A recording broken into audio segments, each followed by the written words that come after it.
birth, her parents force her to give up the baby immediately. Do you understand why? As doctors prepared to pull the plug on life support from their sick little son, the family prepared to say goodbye. Miracle baby Carson Jack Howe, on the other hand, surpassed all expectations when he began breathing on his own. The situation took a terrifying turn when Chelsea Howe gave birth to Carson Jacks at 36 weeks gestation. Although the labor was fast and the newborn's heartbeat was strong during labor, everything changed after he came into the world. Carson's heart suddenly stopped beating after he placed the baby on his mother's breast. His heart started beating again, but shortly thereafter his heart rate began to decline again, and doctors discovered a number of serious medical problems. They put Carson Jack on life support and ran many tests and exams on him. Although there were many unanswered questions about the cause of the boy's illness, the doctors finally decided that the only way out was to take him off life support. What happened can best be described as follows. This adorable little boy suffered from two extremely rare traumatic conditions that are completely unrelated, because it is impossible to determine the source of the problem, writes the little boy's grieving grandmother Lisa Howe. Dr. X suspected a hemorrhage in the left temporal lobe of the boy's brain, which was confirmed by a diagnosis of some hypoglycemia, or itch. Itch is an inherited disorder that causes excessive accumulation of glycine in tissues and body fluids.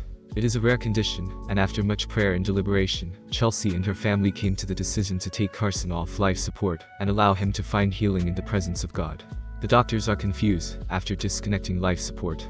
As they prepared to disconnect life support, the family prayed for their blessing. And just as they were about to say goodbye to Howe Carson Jack, something extraordinary happened. Even in the face of overwhelming odds, the little baby began to breathe on his own. We were given 10 minutes after the NICU and ventilator were removed and told that he would not be able to breathe on his own, and that his heart would stop within those 10 minutes. God and Carson, on the other hand, had other ideas. Once the doctors took Carson off the ventilator, he started breathing normally, and his heartbeat and oxygen levels came back to normal. Recommended. Lightning struck the casket 6 times during the funeral. Then they heard a scream. He started breathing and swallowing vomit, all of which the doctors told him he would never be able to do in his life. The blessing, on the other hand, brought complete joy to the little boy's family. The reason I think we are so undeserving of a miracle is beyond me, and I am not sure how long we will have him, but we are lucky to have him now, and we will go ahead and receive him, Lisa said. This miracle baby continues to surprise everyone with his development. Although only God knows what may happen to Carson Jackson in the future, Lisa Howe and Chelsea Howe relish every moment spent with their adorable son. The miracle baby continues to gain strength. Carson still has a long list of obstacles to overcome. However, each day brings new surprises. This miracle baby was still alive and gaining strength, weeks after the family asked doctors to take him off life support. He defied all expectations and continued to develop. Even better, the doctors decided to discharge him from the hospital and send him home to his family. At home, Carson is making steady progress. His weight is stabilized at healthy levels, and his heart rate and oxygen levels remain unchanged. His blood glycine levels have dropped dramatically, which is astounding. In addition, although this miraculous little guy still has a long way to go, he has progressed much further than doctors could have imagined. Carson Jackson is still in our thoughts and prayers, and we ask that you join us in praying for him. God certainly has great things in store for this adorable boy. Here is your praise, and he is your God who has done these great and wonderful things for you that your eyes have seen. Deuteronomy 10:21. In another similar story, the Maryland baby who was taken off life support was not expected to survive. Now she is about to have her first birthday. In April, Monique Goldring made the difficult decision to take her 8-month-old daughter off life support and prepare to say goodbye to her first child. Recommended. While trying to help a frozen dog, people discovered something else. However, the Maryland mother's miracle baby survived, and her family is preparing to celebrate her first birthday on August 25th. I'm still hanging on to my baby, she explained. I didn't think I would get to see this momentous occasion. Phoenix was born with a congenital heart condition known as double right ventricular outlet, which means her heart is unable to adequately circulate oxygen throughout her body. Doctors performed 2 of the 4 palliative procedures she needed and implanted a shunt into her heart when she was 2 months old. To save her life, Phoenix was started on a severe nosebleed when she was 7 months old. During the ambulance ride to the emergency room, her condition worsened and she stopped breathing. I realized she was gone, Goldring recalled.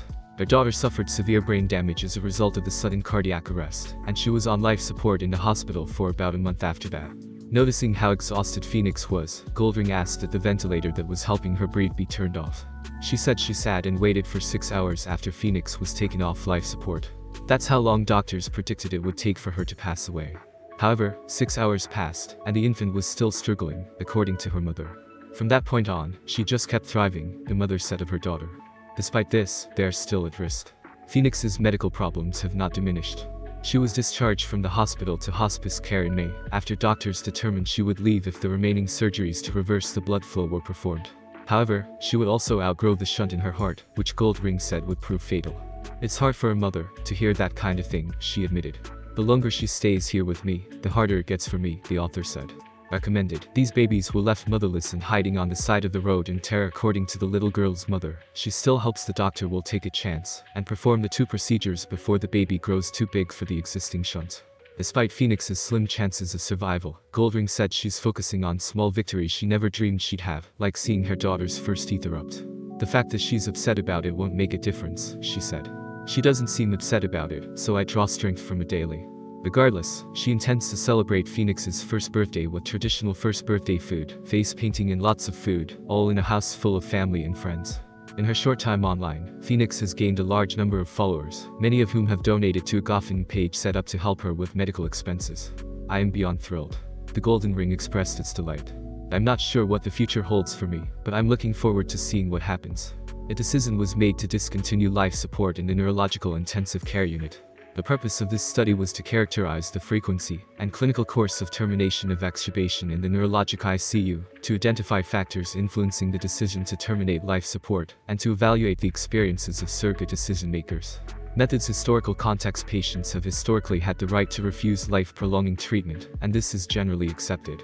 However, it is unclear how often critically ill neurological patients are disconnected from life support, and the practical recommendations for ventilator removal are still unclear. Under the care of the Columbia Presbyterian Neurocritical Care Program over a 3-year period.